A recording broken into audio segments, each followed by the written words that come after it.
Good evening and welcome to Conversations with Crumb. And today you get to see the face behind the voice, our Hilton Parma village historian, Mr. Dave Crumb.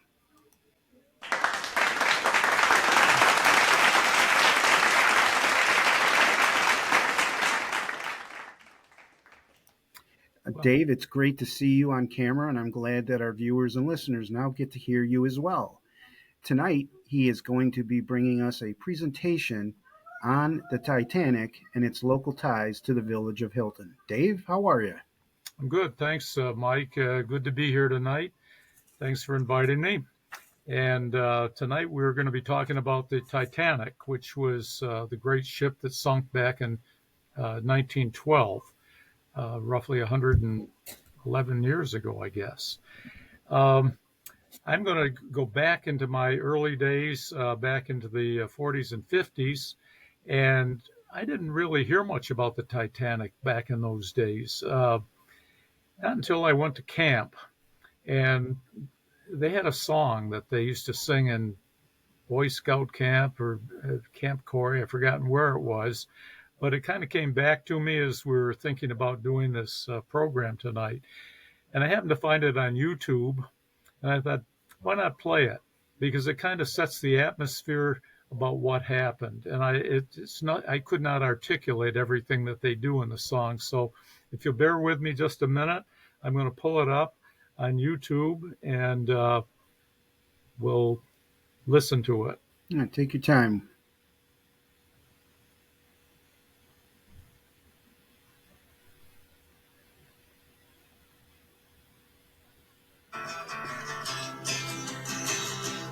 Oh, they built the ship Titanic to sail the ocean blue, and they thought they had a ship that the water would never go through. It was on the maiden trip when an iceberg hit that ship. It was sad when that great ship went down. It was sad, it was sad, it was sad, mighty sad. It was sad when that great ship went down. Husbands and wives, little children lost their lives. It was sad when that great ship went down. Oh, she was far from England and approaching to the shore when the rich refused to associate with the poor. So they put them down below where they were first to go. It was sad when that great ship went down. As the humble closed their eyes in the darkness of the hold, the rich upstairs were playing cards to gold. And they laughed when a sailor said, "There's an iceberg close ahead." It was sad when that great ship went down. It was sad, it was sad, it was sad, mighty sad. It was sad when that great ship went down.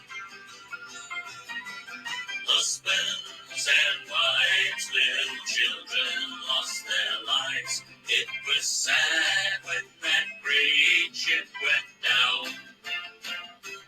When the captain heard the news from a sailor on the mast, he said, "Steady, boys, we'd better not go too fast." But the company in their greed said we must increase the speed. It was sad when that great ship went down. That ship was full of trouble and the sight about to burst, when a man on board said, "Women and children first." It was a night none would forget, even millionaires got wet. It was sad when that great ship went down. It was sad, it was sad, it was sad, mighty sad.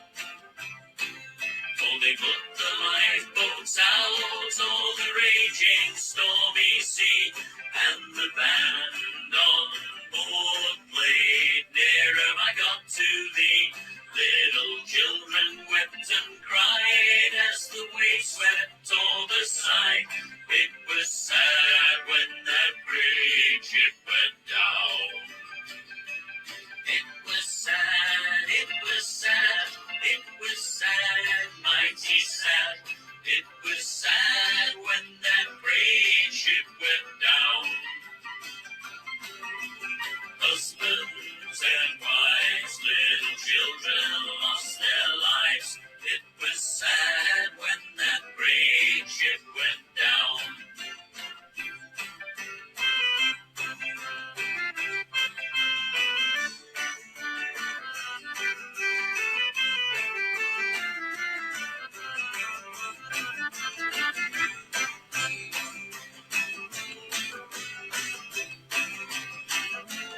Oh, the moral of this story, as I'm about to tell, is that you should treat your brothers really well. For in the good Lord's eyes, you're the same as other guys. It was sad when that great ship went down. Well, Dave, that Well, really is a great. indeed sad. Pardon? I can say that it is a great way to, I think, set the tone for what we're Yes. going to do. And I really like the moral at the end, and that sad, sad, sad thing that is mentioned throughout the song, where I think the people of today that see the movie think of it as tragedy and tragic, but the way that song is sung, it talks about, wives and children and losing their lives. And And being right there. Yeah. It's a ballad. And oftentimes, when you put a story to music, it kind of stays with you. mhm, And that's kind of course, the gentleman that sang the song did a much better job than we did in camp. I can't even begin to remember the words other than it was sad. And indeed, it was sad. When you think back and read the full story of what did happen and when it should not have happened, it was a total fiasco. The captain was going too fast. He didn't pay attention. But anyway, we want to get into our Hilton connection. Um, I knew that as a kid that there was somebody in Hilton that had been on a ship that sunk, and that was about it. We didn't really uh, think too much about it as kids. But as time went along, um, I began to think more about it. And then in 1997, the movie Titanic came out, and that was with Leonardo DiCaprio and Kate Winslet. And it was a big hit. All Things Titanic came to the surface 85 years later. Um, and then I had a phone call from an elderly cousin in Springfield, Massachusetts. And she was interested in the Titanic because the Titanic Society was located there, which I didn't know at the time. And she said, who is the lady that was from Hilton that was a Titanic survivor? And so I did a little digging around, and I found out that it was a lady named May Howard. And she made her home with the Kenyons and the Dykmans on Smith Street, just off of East Avenue in Hilton, between the early 1900s and the mid 1900s. May had been born in North Walsham, England, in 1885. And being a part of a large family, she went to work at an early age as a domestic servant in England. But then tragedy struck her life, and her fiancé was killed in the Boer War. And at that point, she decided she would leave England and move to America and join some of her relatives over here and hopefully find work as a nanny. May boarded the new luxury ship Titanic at Southampton as a third-class passenger. Her ticket was A2.39186, and it had cost her £8 and 1 shilling, which probably is the equivalent of $150.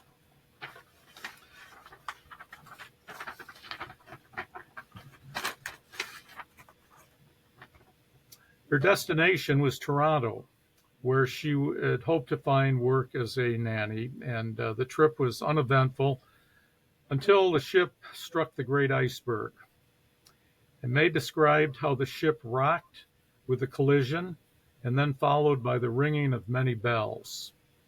The doctor came up and told them all was well, but get your life belts on, just in case. When it came time to evacuate the sinking ship, she left in Collapsible C, which is one of the lifeboats, with her friend and companion, Mrs. Emily Goldsmith, and her son Frankie. Sadly, Mr. Goldsmith, like many of the men, went down with the ship. May later related in an early interview, one of the ship's officers grabbed Mrs. Goldsmith and myself and pushed us up to the edge of the ship where the lifeboat was being filled with women and children. An officer there shouted, "All men back, women come first." Getting up from her stateroom, May had a terrible time. She got up a stairway and the crowd pushed her back and she fell down the stairs, but finally got back up to the point where she got up to the edge. And she was on the last lifeboat with Mrs. Goldsmith and Frankie. After her arrival on the Carpathia was the ship that picked up the survivors in the lifeboats. She sent the following telegram to her family from New York after disembarking. "Arrive safe and will write later." That's all she wrote in the telegram. How May got to Hilton is another story. Her original intention was to go to Toronto and join a sister there.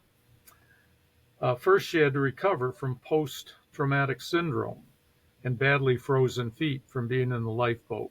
The lifeboat was, the water was freezing temperatures, the iceberg was nearby, and the boat was full of water.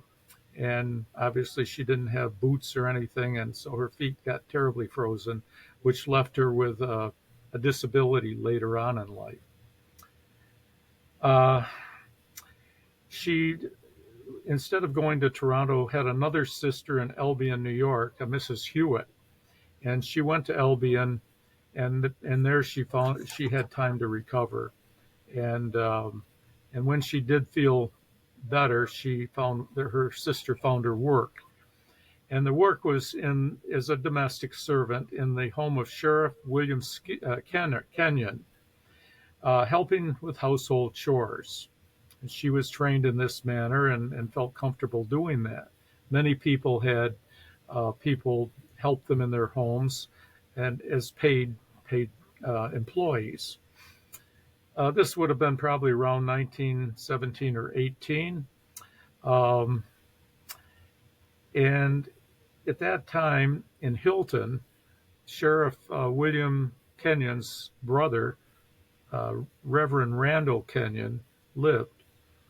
He was the minister for Hilton's First Baptist Church, but he was also suffering from an illness he had picked up during his service in World War I out in Minnesota. And it came and went, and I'm not sure exactly what it was, but it was to the point where a lot of responsibility fell on the shoulders of Mrs. Kenyon and her 5 young children. So she needed help. She called up her brother-in-law and told him the predicament, and he sent May up to the rescue. Ironically, she spent the rest of her life with the Kenyon and Dykeman families on Smith Street in Hilton, New York. May did not like any mention of the Titanic. She had post-trauma. It came and went in her life. The Titanic was a bad memory for her. She saw people drowning. She heard their screams. She said she could hear the band playing at the end as the ship went down, and they were playing "Nearer, My God, to Thee." And then she heard the screams of the people that were going down with the ship. You can only imagine how this would affect a young woman. The Kenyons were always mindful of this situation with May, and they counseled the local community as well as their family to respect her privacy. That's why we never heard much about it, never mentioned. It may have been mentioned in private circles, but there was nothing talked about, as I remember, other than whispers, I guess you might say.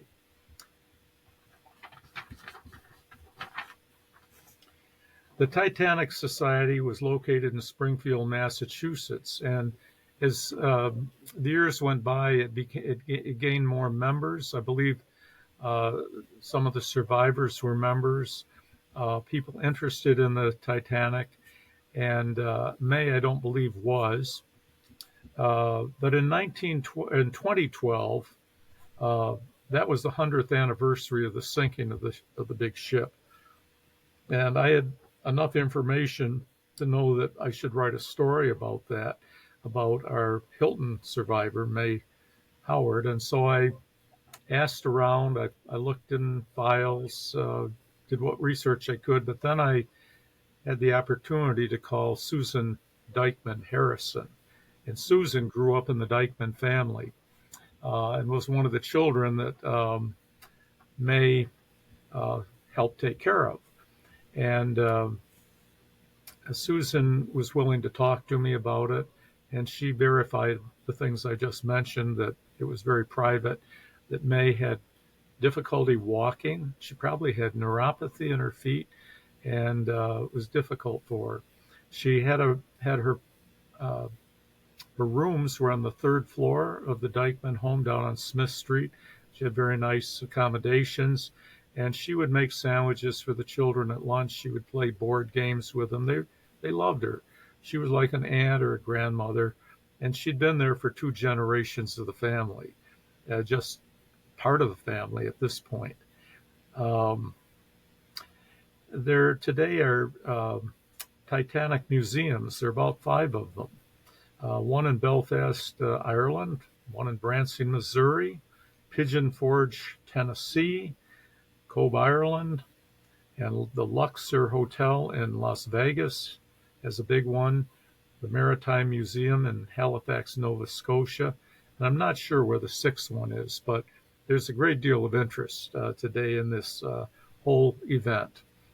And we have a connection in Hilton, so we're part of it. There were 2,200 passengers on the Titanic, according to what I found on the internet. 1,500 of them perished. 706 survived, and May was one of them. But because of her wish for privacy, not too much was ever mentioned. I don't even think she was on the Titanic records. We had a Titanic speaker come to the Methodist Church, somewhere around 2013, and we told him about May, and he had never heard of her. There were several in Rochester. We talked about May's damage to her feet, her disability in walking. She did not like to take tub baths. She hated water. She'd take only sponge baths. Um, When she visited her brother's home in Cuckville, New York, down on Lake Ontario, she sat with her back to the water all day long. All the Kenyon children and Dykeman children had fond memories of May, and she became a surrogate member of the family. Different people my age and a little bit older can remember May as kind of a shadowy figure in the community, walking on Main Street. If they'd be visiting the Dykemans, she would be in the background, but never joined in the general conversations. And they were very interested in the article when we put it together because it kind of dignified May in later times. They all respected her wish for privacy and no questions about the Titanic in the early years in Hilton. But certainly after the movie, she needs to take her place in Hilton history, and she has. And when we go on walking tours of the village, we always point out the Dykeman house where May Howard lived, our Titanic survivor. Thank you. Well, Dave, that truly is a fascinating story, which I know our viewers and listeners are going to enjoy. I would just, as listening to you, I reflected on a couple things, and just the fact that when the ship went down, and she sent a telegram, and all it said was, "Arrived safe. We'll write later."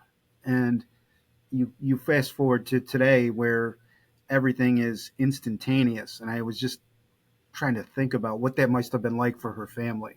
Yes. Oh, I'm sure. I mean, I'm not sure how quickly the news got out, but it got out, and they were probably pretty worried and probably very relieved and thankful that she was among the survivors because so many people weren't. There's so much more that could be said about this whole story. John Jacob Astor was on that ship, and he was one of the wealthiest men in America at the time. And he did not get on a ship, and he went down with the ship. He was a gentleman, and he would not, because of his status, get in a ship. I thought that was pretty remarkable.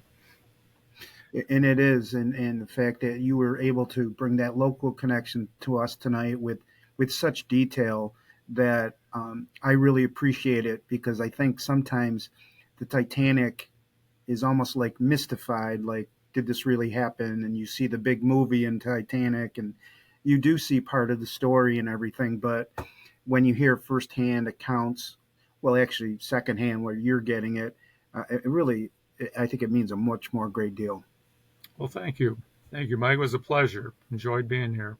Well, thank you very much. So I enjoyed it too. So this has been Conversations with Crumb with Mr. Dave Crumb, and we'll come up with more in the near future. Have a good night. Night.